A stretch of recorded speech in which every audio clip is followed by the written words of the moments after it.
So yeah, I want to start with this quote from Satoshi Nakamoto, the real Satoshi, not this Australian cowboy. What is needed is an electronic payment system based on cryptographic proof instead of trust, allowing any two willing parties to transact directly with each other. And this transact directly, that's, I think, is the core of Bitcoin. I mean, you can send money from one place or from one person to the other without any person in between, without any trusted third party. That's a big achievement, and unfortunately, we have not applied this principle to much of the infrastructure around Bitcoin, especially not to the exchanges. And what we have at the exchanges or in many of the infrastructure is this model, where we have this middleman, this central point in between the users who are organizing, who are controlling, who are mediating the trade and the interaction between the users. And it's not a big surprise because that's the model which exists since thousands of years. When two people who don't have a trust relationship, they're looking for a third party whom both trust, and then this third party is doing the services for them on their behalf. So it's nothing really new, and it's not surprising that people are continuing this model, but it's a shame that we are not striving more for other new solutions which are following more the principle of Bitcoin. And I think it's especially very problematic in the context of Bitcoin, because these exchanges have basically become gatekeepers to the system, to the money system of Bitcoin. So when you want to enter the Bitcoin world, when you want to buy your first Bitcoin, you usually go over those centralized exchanges. There are not many alternatives. And then you have to provide your data. You lose your privacy. You have to register with know your customer and anti-money laundering rules. You have to register with your real life identity, and at that point, your identity gets connected with your first Bitcoins, and then with the graph analysis and with the public nature of the blockchain, you lose a lot of your privacy. And as we heard from Ricardo and from the other speakers already, that's quite a problematic area. And I think it's not only the risks for privacy, it's also about this very fundamental property of money, fungibility. And as you probably all know, nearly all dollar note has traces of cocaine on it. And the only reason why we still use dollar notes is because it's fungible, because you don't have the obligation to prove when you receive a dollar note that this dollar note was never used in any strange consume of white powder or whatever. So, and that's a very important feature, because without this feature you simply would not accept it, because it would be bad money. And when we get in a direction with Bitcoin, with coin analysis and all these companies who are working in this direction, we are destroying Bitcoin as money. We are creating a very bad money which can never compete with the much better dollar or much better euro. And of course, it's not much better. It's much, much worse in many, many areas. But fungibility is such a fundamental principle of money. When we attack this, we are destroying the money. And also for those people who are probably not in this audience, who don't care about privacy, but usually they care about user adoption. And that's user adoption. I mean, when people are destroying the fungibility property of money, they are destroying user adoption, and Bitcoin will go nowhere. And another important element, of course, is security. And as some of you might remember, I hope not too many got burned by that. But it's very common that the centralized exchanges get hacked. And as Andreas Antonopoulos said in his talk in Barcelona, no Bitcoin company should think that they can secure users' data better like the biggest and most wealthiest companies in the world, like Sony. Every big company got hacked. Even the Pentagon got hacked and got leaked. So when you are storing user data, and worse, when you're storing user money on your servers, it's actually just a question of time and a question when you get relevant enough for the cyber criminals until they manage to hack your servers and steal it. And of course, all the solutions with cold wallet and so on, it's important, but I mean, you need to have an automated system, so you always have a certain amount in the hot wallet, and we hear these problems every few weeks, so it's no surprise that that does not work very well. So what are the solutions for this? Decentralize everything. Of course, that's much easier said as done. But luckily, we have seen that it can work, and we have a few very prominent solutions which are working since many, many years, like BitTorrent or Bitcoin itself. And luckily, there are now more and more projects which are following this line, following this same principles. And I think it's not only about when we cut out this middleman, this controlling role of the middleman. I think it's not only about getting rid of costs, making it cheaper, getting more privacy, or getting rid of the privacy problems. It's also that we are enabling a new form of real peer-to-peer economy, not this sharing economy like Airbnb and Uber are doing. I mean, they take a huge part of the value which is created by the peers with their economic interaction. They are still controlling and taking their share. And I think today with the tools what we have and the technology what we have, we can do better. We can go to a real peer-to-peer economy where the peers are really connected to each other without intermediary. And basically, that's the situation which was very normal in the past. I mean, when people were doing trades, there was not always somebody in between. It was the exception. And today it's the other way. That's an exception that you make a direct trade and that you can exchange your value with the other in a direct way without paying your tax or your share to a service provider. So yeah, what's Bitsquare? Bitsquare is a desktop application, so you simply download it on the web page, a one-click install without any special requirements. It's available for all operating systems. And we're using a custom peer-to-peer network over Tor. Also, we are using Tor hidden services, so we are not really leaving the Tor network. So every client has a Tor hidden service running, and all the clients are communicating over this Tor hidden service. But no worry, you don't need to set up or configure anything, as the Tor is integrated in Bitsquare. It's automatically started in the background, and all the peer-to-peer network traffic is routed over Tor. We have still a few areas of data which are not routed over Tor, like the Bitcoin J, also the library what we're using for the Bitcoin stuff. That's at the moment in ClearNet, but that's planned also for future releases that we are routing that over Tor. And we are requesting price data from Bitcoin Average and Poloniex, and that traffic is also not routed at the moment over Tor, but it's also on the to-do list. And most importantly, we never hold users' funds and users' data. So Bitsquare is never in possession of your fiat money or your altcoin or your Bitcoin. It's always on your wallet or in a multisig. And Bitsquare does not know about anything about your data. I mean, all what's visible, that's visible to everybody. There are basically only two types of data. Either they are completely public to everybody, like the offer. So when you're creating an offer, then your Tor onion address is there, so anybody else can reach you, so that's public to everybody. But all your personally identifying data, like your bank account data when you're using a bank transfer, that's only locally on your node, or when you're doing a trade, you exchange it with the other trader because the other have to pay you then.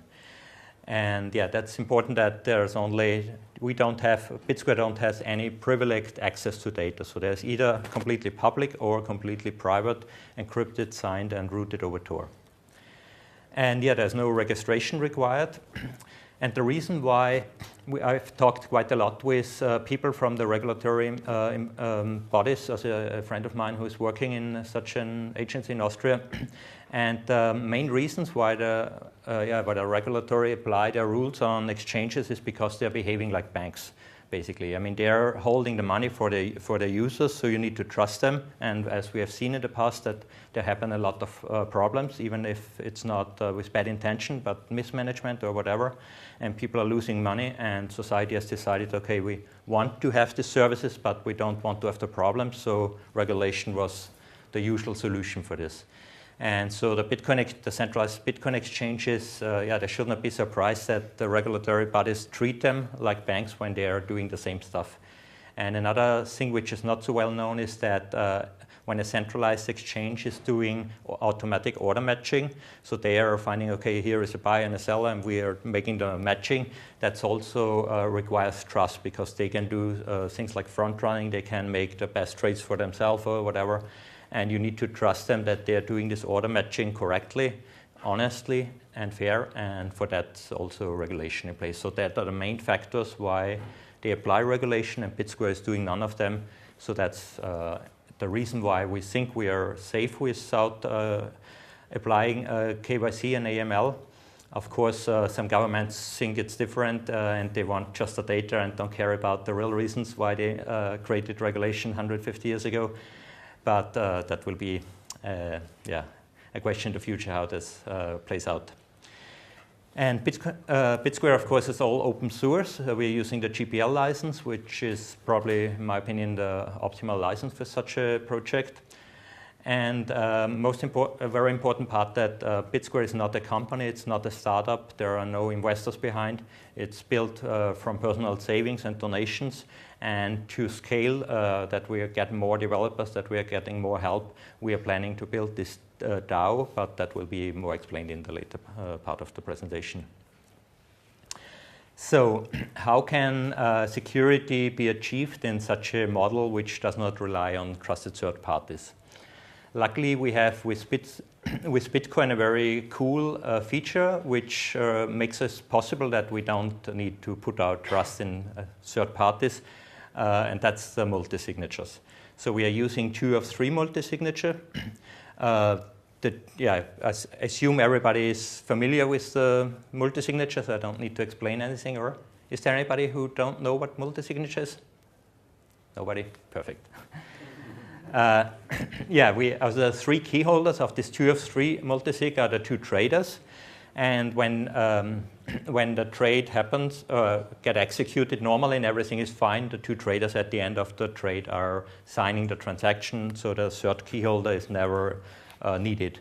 When anything goes wrong, that the Bitcoin seller is not receiving the money or whatever, then they can call the arbitrator. And then the arbitrator is the 3rd key holder, and the arbitrator has to find out who was violating the rules, and will, with the winner of the dispute, will sign then the transaction. And to make the trade possible, we need also a very important concept in Bitsquare is that we cannot do all automatically, because unfortunately the banks still living in the 70s and don't apply APIs where you could get a signature for a transaction or whatever, or you could even cannot even do a trade or a transfer because they're not normally providing APIs. So we are very restricted with that. And the way how we solve is that we are using the humans for doing this hard work, what the bank is not doing for us. And so the humans need incentives to act reliable, because we know humans are not so good as code with reliability. But with incentive, it works somehow. So when you have something to lose, and that's the security deposit. So when you're doing a trade, you have to lock up a small amount of money.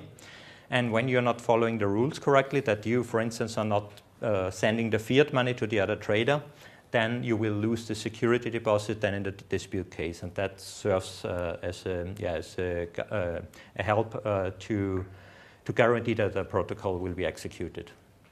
And this arbitration system is planned a decentralized arbitration system. At the moment, that's not implemented because that requires quite a lot of more work, but that's planned for the next months.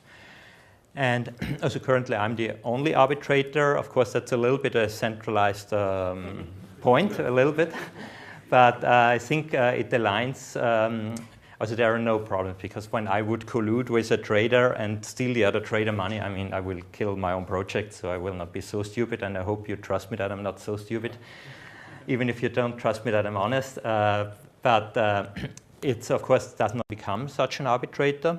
But to ensure that they are not colluding and not tricking the system, they have to lock up quite a high amount of extra security deposit, which is not related to this trade security deposit, which will be in the range of 5 to 10 Bitcoin, or quite a lot of money. And when an arbitrator would collude or would work not professionally, that he would accept evidence for a fraud, when one trader said, okay, I've done the payment, and sent him a screenshot, and the screenshot was just photoshopped, and he will accept this as evidence, then that's not enough, and there will be a kind of like a multiple choice test with all the rules, and the arbitrator need to be really sure that he understands the whole process and that he follows the whole process. And when the arbitrator is violating this, he will risk that he loses security deposit. So the other trader, when you make a trade, the arbitrator decides for the other, and you say, no, that was not fair, then you have the chance to go to a second round, which will be the arbitrators with the highest reputation.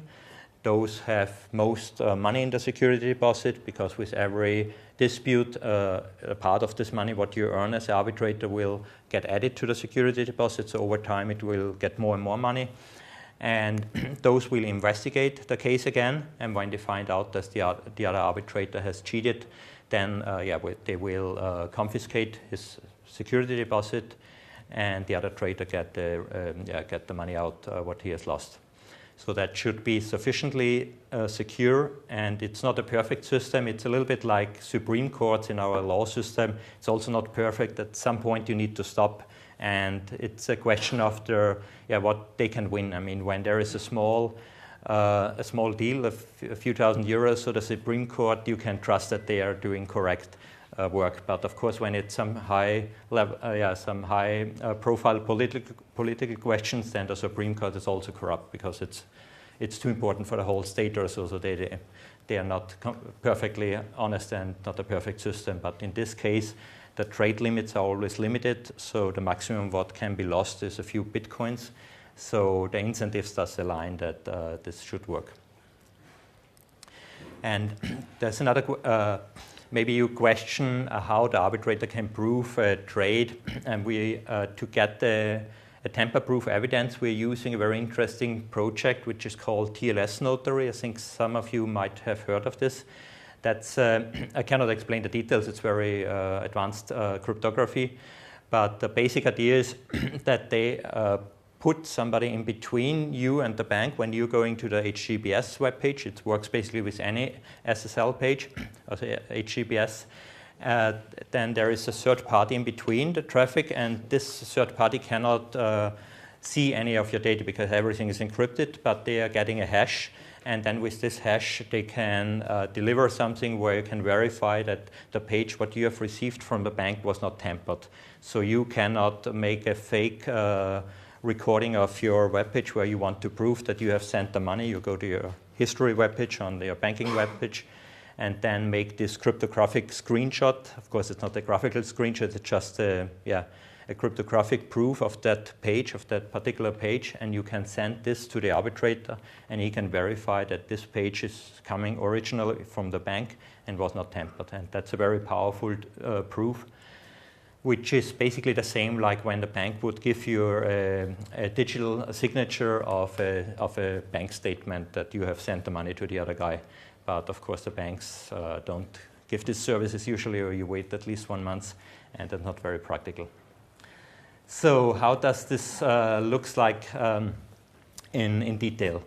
I want to just go to the trade process on a high level. When you are more interested, you can check out the white paper on our webpage. So we have two traders, Alice and Bob. Alice on the left side, she wants to buy Bitcoin, and Bob wants to sell Bitcoin.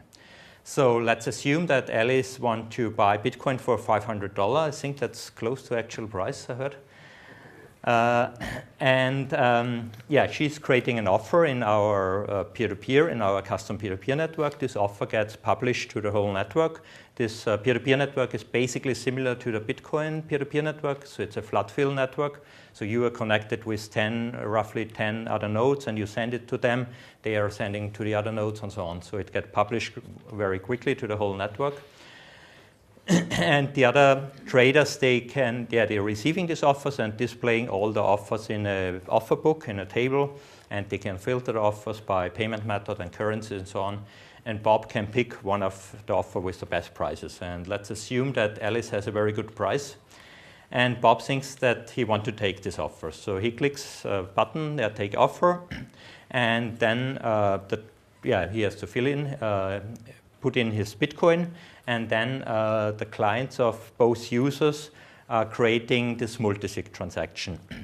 And Alice, as we see on the left side, she has to put in the security deposit. We have 0.01 Bitcoin at the moment. In future, that might be a little bit higher, but at the moment we want to keep it as low as possible. And Bob has to put in 1.01 Bitcoin, also the trade amount, what he's selling, 1 Bitcoin, and the security deposit is 0.01 Bitcoin. And those are the two inputs to the multisig address. And and to get out the money later, we need at least 2 of 3 public keys or signatures from the 3 key holders. And a very important feature, which sounds very trivial, but it's not many people are very conscious about this, is that we have in Bitcoin this great feature of an atomic transaction where you can, you have multiple inputs, multiple outputs, and you can partially sign your inputs. Bob can sign his part of the transaction without caring if Alice signs ever the transaction, because when she never signs it, it will stay invalid forever. The nodes will not accept it, so he cannot lose anything. And even if somebody else will pay the 0.01, he don't care, because he's only interested that the output is correct. This 1.02 Bitcoin need to be correct, and his input need to be correct. And Alice, for her, it's the same. So we are avoiding this who pays first problem. When they need to lock up their security deposit in a classical way, then the first who do it runs the risk that the others does not follow, and you have a lot of problems, and he loses at least time. So here it's all or nothing. Either this deposit transaction is valid as a whole, or it's not valid for anybody. Yeah, and then Alice is publishing, they are publishing this transaction to the Bitcoin network, and then Alice has to wait at least 1 blockchain confirmation to avoid a double spend from Bob's side. Of course, she can wait for more confirmations depending on her security requirements. After she has seen that there is 1 confirmation, she goes to her banking webpage, so that's completely out of system, the fiat transfer. Or altcoin transfer, it's the same basically, and she's doing the transfer to the other side. She got over the application, that the payment data, what she needs for doing the transfer, so the bank account number and the name of Bob. When she's using other payment methods like Okabia or Perfect Money, it's just an account number, so it's more anonymous or more private. And when they're using altcoins, it's as pseudonymous as Bitcoin itself. And as soon as she has started the payment, she confirms it on Bitcoin, and then the application sends this message to Bob, and Bob receives the message. Okay, he has to check his payment account, his bank account or blockchain for an altcoin to see when he has received the money. When he has received the money, he confirms it also in the application, and with this confirmation, they are creating the payout transaction from the multisig. So both are signing the payout that Alice will receive the 1 Bitcoin plus the security deposit, and Bob receive back the security deposit. So if everything goes fine, the arbitrator is never needed. If anything goes wrong, then both can call the arbitrator investigate, and then the arbitrator make the payouts with one of the traders. Yeah, and of course that's not only concept and theory, it's implemented in real software. So you can simply download, play around with it. As long as you are not creating an offer or trading, you don't need to put in Bitcoin. You just can watch it and browse it and learn the system, try it out with small amounts to learn the system and to understand everything. But the feedback so far is from the user that it's very simple to use, and it should not be a problem for anybody who is familiar with Bitcoin. Yeah, and now the last part about this decentralized autonomous organization. I think I don't need to explain the concept about DAO, or is there anybody who has never heard about this? Okay, yeah. Then, there must be more. Yeah, maybe I explain a little bit the basics. There is no 100% clear definition what it is, so I can only give the explanation what I see, what I understand under the concept of a DAO. I mean, a decentralized organization, I think it's self-explaining. It's an organization which is distributed and decentralized.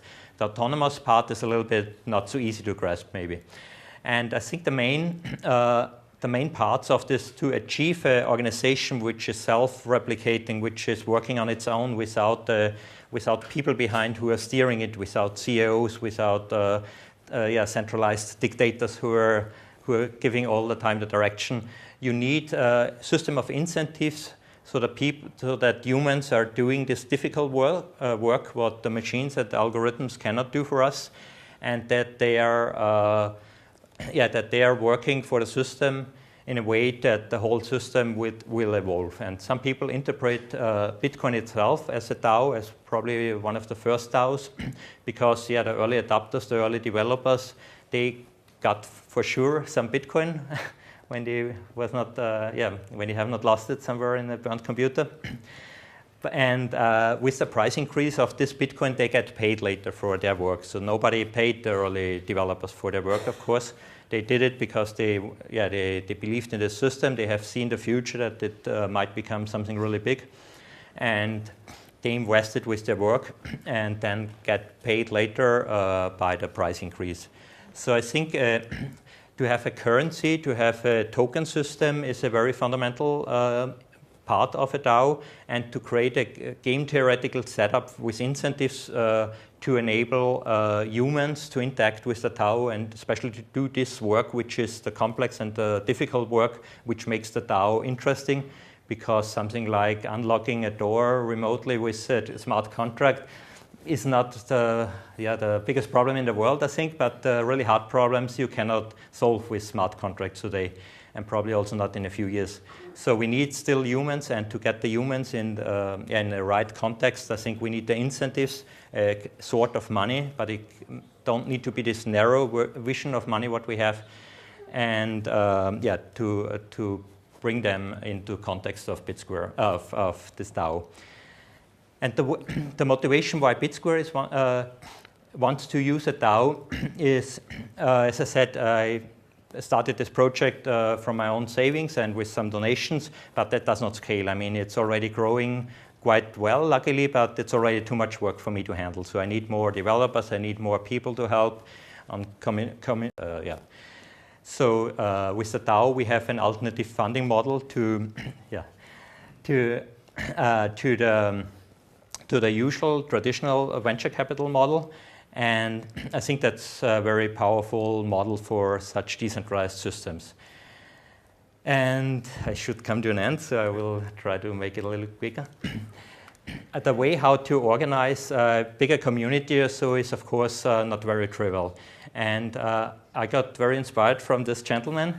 He had written this book, Swarmwise, a tactical manual to change the world, where he described how he built up the Swedish pirate parties. And it was a great experience for him and for the people who was involved, I think, to see how you can bootstrap such a huge movement without money, just by self-organization in non-hierarchical structures, and basically on voluntarism. So on idea space that you're enabling the potential of the people, and that you're bringing the people into the boat motivated by the ideas, and you don't need to direct the people and tell them what they have to do, because they know what they have to do by themselves and do it much better like you could tell them. And you get a very wide, you can cover much more like you could do yourself, because they have a much wider view. And we want to apply this. It's not easy, and it's an experiment if it will work, but that's also the way how we want to get contributors. And the way how the DAO will work is in Bitsquare we have the lucky situation that we have trading fees. So when users are doing a trade, they have to pay the fees, and this is the revenue source, and that will go directly to the shareholders of the DAO. So it's not collected by Bitsquare and then sent out. So when you have 10% of the DAO, you receive 10% of the trading fees. And the way every month there will be an issuance of new shares. The money what's needed for the contribution in that time, maybe 20 or 50,000 euro in shares. And we want to give the shares out only to the people who are contributing, so they get paid with shares. Of course, they can sell it and trade it over Bitsquare, over market, and that will also be important for getting a price. but it's not a classical investor model where people just can buy in. They have to work for the system and then get paid with share, and the other have to, they can buy it on the market. So that it's not implemented at the moment. It's on the roadmap for the next months, and hopefully we'll get there soon. Yeah, we'll skip this and get to the end. Yeah, if you want to visit us, visit our webpage, bitsquare.io, and you can find everything what you expect there, the download link, white paper, the link to the source code, and all the communication channels. And yeah, that's the end now.